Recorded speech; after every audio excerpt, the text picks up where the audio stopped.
ये एक गैंग थाना मझौला पुलिस और एसओजी टीम के द्वारा पकड़ा गया है। और ये बेसिकली बाहरी जो विदेशों से कॉल की जाती है, इंटरनेशनल कॉल, उनमें एक फर्जीवाड़ा कर रहे थे। इसमें से जो एक अभियुक्त है जिसका नाम कदीम है, ये मार्च में सऊदी अरब गया था। वहाँ इसके अपने एक अन्य साथी से वहाँ भी मिला जो संभवतः इसका काम पहले से करता रहा होगा। उसने इसको बताया कि एक सेटअप है जो मैं तुमको दूंगा, इसका खर्चा भी मैं ही वहन करूंगा और तुमको वहाँ पर इसको सेटअप को लगाना है।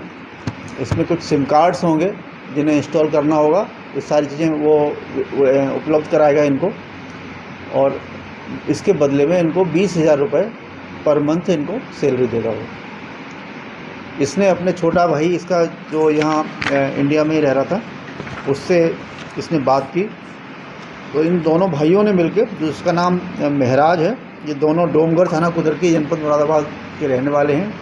इन्होंने यहाँ थाना मझौला क्षेत्र में एक मकान लिया और उसमें एक पूरा सेटअप जिसमें तमाम इंस्ट्रूमेंट्स हैं, और इसमें लगभग इनके कब्जे से करीब 500 साढ़े 500 सिम अलग अलग कंपनियों के बरामद हुए। वो सब लगाया और इसके माध्यम से ये लोग जो इंडिया से बाहर रहते हैं उनको उनकी कॉल कराया करते थे। तो सस्ती दर पर कॉल कराते थे। इनका बेसिकली जो मॉडस ऑपरेंडी था वो कुछ इस तरह से था कि वहाँ जो व्यक्ति बैठा होता था इंडिया से बाहर, संभवतः सऊदी अरब में, उसको कोई एक एप्लीकेशन उनके मोबाइल में डाउनलोड कराया जाता था जहाँ से एक इंटरनेट कॉलिंग होती थी, और वो कॉलिंग यहाँ पर कन्वर्ट होती थी।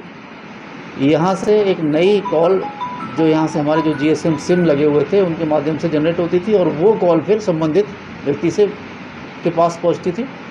तो इस प्रकार से जो इंटरनेशनल कॉल है वो ये लोग आसानी से एक सस्ती दर पर कर लेते थे, और इसका लाभ दोनों यहाँ और वहाँ जो बैठा हुआ व्यक्ति जिसके माध्यम से लोग काम कर रहे थे वो दोनों उसमें लाभ कमा रहे थे।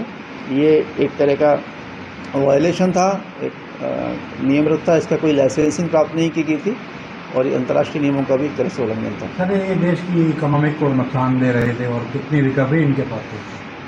हाँ, निश्चित रूप से जो हमारे यहाँ कॉलिंग, इंटरनेशनल कॉलिंग होनी चाहिए, उसमें इन्होंने एक तरह से सेंधमारी की थी, और अभी इसका आकलन कर रहे हैं हम लोग कि इसमें लेकिन काफ़ी क्षति इसमें काफ़ी हुई होगी निश्चित रूप से। क्या मंथली कितना मिलता था? जैसे मैंने बताया, इनको प्रति माह 20,000 रुपये वो सैलरी देता था। जो व्यक्ति सऊदी में जो इनका साथी बैठा हुआ था, उसके बारे में हम लोग अभी और भी गहराई से पड़ताल कर रहे हैं। उसके शेष सारे खर्चे वो स्वयं वहन करता था, चाहे वो वाईफाई का खर्चा हो, बैटरी हो, इलेक्ट्रिक बिल हो, सिम का रिचार्ज कराना हो, वो सभी खर्चे उसके थे।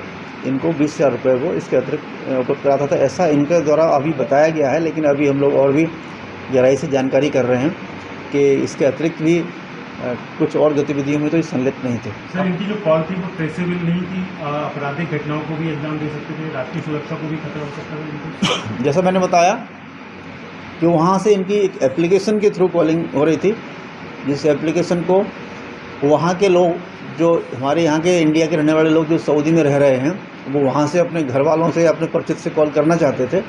तो उनको एक एप्लीकेशन जिसका वो एक APK फाइल वहीं से उपलब्ध कराई जाती थी, इसका लॉगिन पासवर्ड भी वही देते थे। तो उसका कुछ रिचार्ज सब्सक्रिप्शन संभवतः वहाँ पर वो लेते रहे होंगे, तो उसके माध्यम से ये कॉल होती थी। और यहाँ से एक नई कॉल इस सिस्टम के द्वारा जो लोकल हमारे यहाँ के सिम इस्तेमाल किए गए थे वो जनरेट होती थी। कब से चल रहा था ये? लगभग पिछले मार्च में, जैसा इसने बताया कि उसके बाद वहाँ से वापस आके इसने शुरू किया।